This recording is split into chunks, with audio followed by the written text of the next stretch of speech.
Sobre la creación. De la pluralidad de especies formalmente distintas y desiguales ordenadas jerárquicamente. Etienne Gilson. El tomismo. Introducción a la filosofía de Santo Tomás. Un fragmento.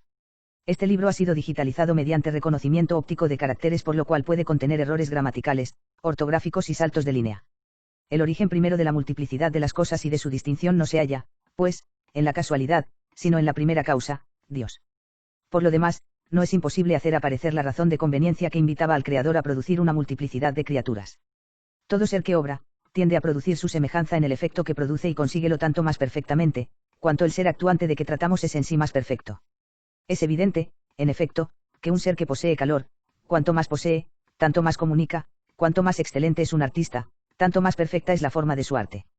Ahora bien, Dios es el ser operante, soberanamente perfecto, es pues toniforme con su naturaleza el que introduzca perfectamente y su semejanza en las cosas, es decir, tan perfectamente cuanto lo consienta la naturaleza finita de las cosas creadas. Ahora bien, es evidente que una sola especie de criaturas no bastaría para expresar la semejanza del Creador. Como en este caso el efecto, de naturaleza finita, no es del mismo orden que la causa, de naturaleza infinita, un efecto de una sola y única especie no expresaría, sino de la manera más oscura y más deficiente, la causa de la que proviene. Para que una criatura representara tan perfectamente como fuera posible a su Creador, sería necesario que fuera igual a él, pero, esto es contradictorio. Conocemos un caso, y uno solo, en que procede de Dios una persona única, de la que pueda decirse que lo expresa total y perfectamente, es el caso del Verbo, pero no se trata en ese caso de una criatura, ni de una relación de causa-efecto, permanecemos en el interior de Dios mismo. Si se trata, al contrario, de seres finitos y creados, se requerirá una multiplicidad de tales seres, para expresar bajo la mayor cantidad de aspectos posible, la perfección simple de la que derivan.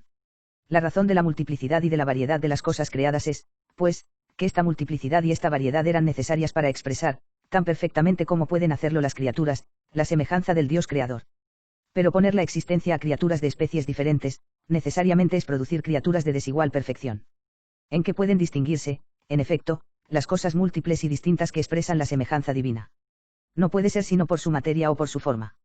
La distinción que proviene de una diferencia entre sus formas las reparte en especies distintas, por la distinción que proviene de sus diferentes materias son individuos numéricamente diferentes.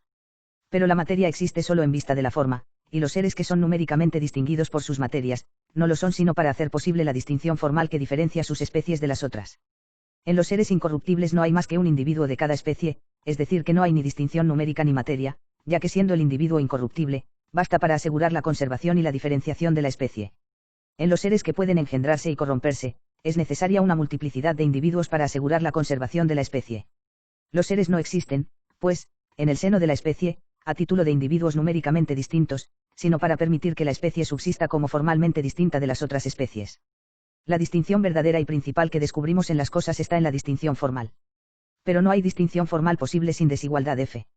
Las formas que determinan las naturalezas diversas de los seres, y en razón de las cuales las cosas son lo que son, no son otra cosa, en último análisis, que diversas cantidades de perfección, por eso puede decirse, con Aristóteles, que las formas de las cosas son semejantes a los números, a los que basta con agregar o quitar una unidad para cambiar su especie. No pudiendo Dios expresar de manera suficientemente perfecta su semejanza en una sola criatura, y deseando dar el ser a una pluralidad de especies formalmente distintas, debía pues necesariamente producir especies desiguales. Por eso vemos que en las cosas naturales, las especies están ordenadas jerárquicamente, y dispuestas por grados.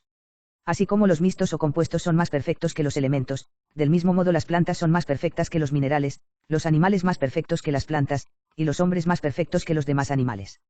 En esta progresión cada especie supera en perfección a la precedente, la misma razón por la cual la divina sabiduría produce la desigualdad de las criaturas, la inclina a querer que se distingan, es decir, la perfección más alta del universo.